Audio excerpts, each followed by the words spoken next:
So tonight I'm going to be working on some rear end stuff. I took the wheels off, did some measurements. I'm trying to get a list together for this 8/8 swap I'm going to do. I ended up, when I ordered the front wheels and tires, I got the rears.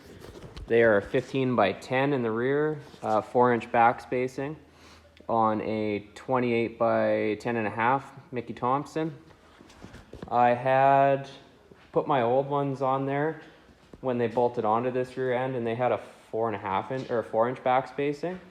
So after looking back at pictures and doing some measuring and stuff, I wanted to bring them in. So with that back spacing, it worked out. And maybe for a bigger tire in the future, I'm gonna bring them in and I'll narrow the axles a little bit more. So yeah, I got those off. What else can I show you? I got these old rotors, the front rotors. They've seen better days. The wheel bearing was kind of an issue. You can see these have some grooves and wear. So I went ahead and did the front brakes and the new rotors. I took them to the machine shop. They did a 4 3/4 base circle conversion on it. So now I can have more options in the future for wheels if I want to do that. And I'm going to be dragging out this 8/8 tonight. Start stripping it down, see what it needs. I did take the cover off and took a peek at it. I didn't like what I seen before, so I'm getting a list tonight of everything I need, and I'm pretty sure it's going to be a full rebuild. She was a little bit seized. I got it freed up now, but it's been a couple months since I looked at it. But yeah, I would have liked to have done the rear end before, but just the way that things worked out with getting the truck back and that kind of stuff, I got to do it now. Would have been nice to do it with the bed off.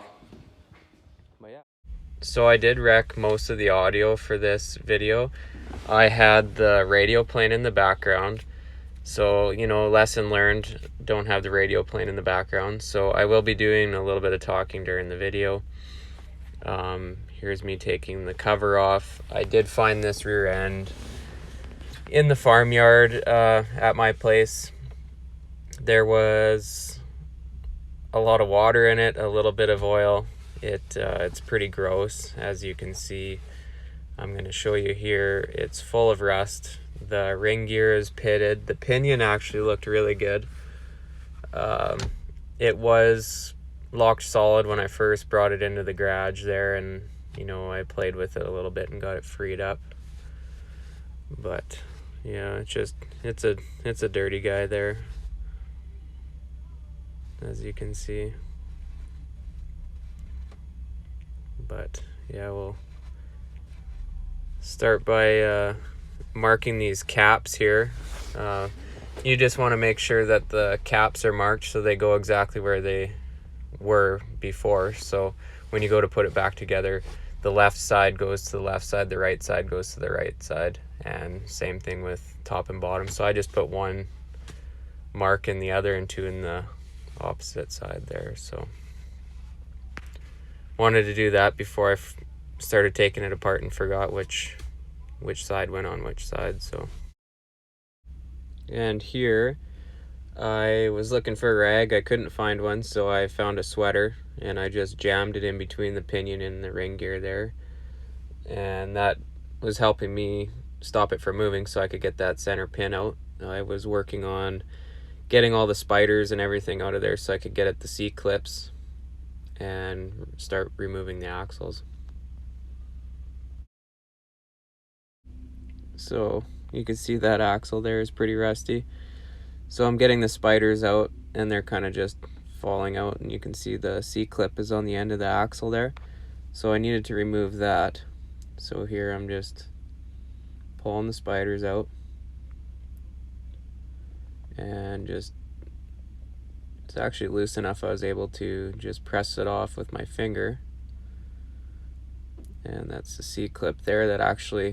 That's all that's holding your axle in. So if that happens to go, or you break the axle and it disrupts that C-clip and you got a drum brake on holding nothing, boom, there comes your axle. So here's me pulling out the axle. It was a 31 spline, and I'll probably keep the axles because I'll save them for Brian since he likes to collect everything, and he has a stock 8.8 right now, so he's gonna run it till it breaks. So I might just keep them around, and he can use those if he needs them. Just taking these off, we're not gonna need them. Changing over to different axle ends and disc brakes, so those can go in the garbage.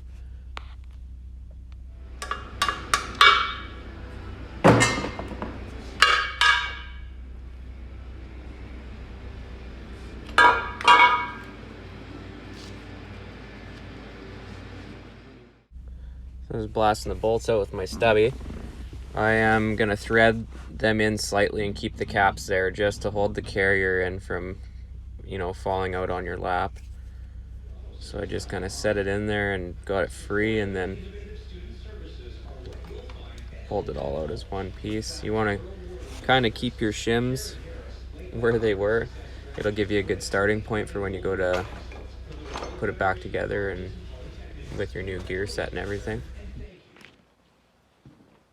So yeah, the plans will be to clean this thing up, probably get it blasted. A buddy of mine owes me a favor, so I think that's a good thing to do to this thing, get it blasted. I'm gonna try to clean up this ring gear. It's a little bit rusty, but we'll see how it cleans up. It's a 355. I'm probably gonna keep that or order that anyway if I don't change it. The pinion looks good. I got to get that out yet. Then we'll be welding the tubes, shortening them, cutting the perches and all that shit off and positioning them where they need to be on the truck. 9-inch big ends so I can run a 35 spline axle without C-clips, and do some 9-inch rear brake conversion, disc brake conversion on the back. And I got some Performance World chromoly ends, so I'm gonna build my own Caltrax. This thing is not getting any suspension done for now. Maybe in the future the bed can come off again and we'll do a nice 4-link suspension, or who knows what'll happen, but she's gonna stick with Leafs for now. So just removing the pinion yoke there, and it actually came apart really easy, like it just no puller or anything. And then I'm surprised the pinion didn't fall out the backside when I did take it apart, because I wasn't really holding it, but that was kind of nice. And then this is where I was looking at the ring gear a little harder. You can see even the speed sensor teeth on the side of the ring gear, those are even missing. The ring gear is actually pitted fairly deep and on the faces.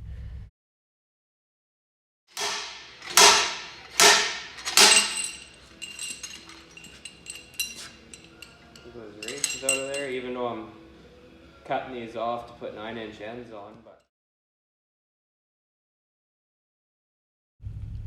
just banging the perches off and grinding everything up nice and smooth. No one likes to listen to grinding, but it's got to be done. Bit of grinding, but it's cleaned up now, ready for blasting. And I ordered all the parts today, so I think axles might be out a little bit, but I should be able to get the ends and the gear set in the rebuild kit and start going on that. And also the brake kit, I'd like to get that ordered too, and we can get that rolling. But I think that's it for now. You guys stay tuned and we'll be finishing up this 8.8 to go in the C10.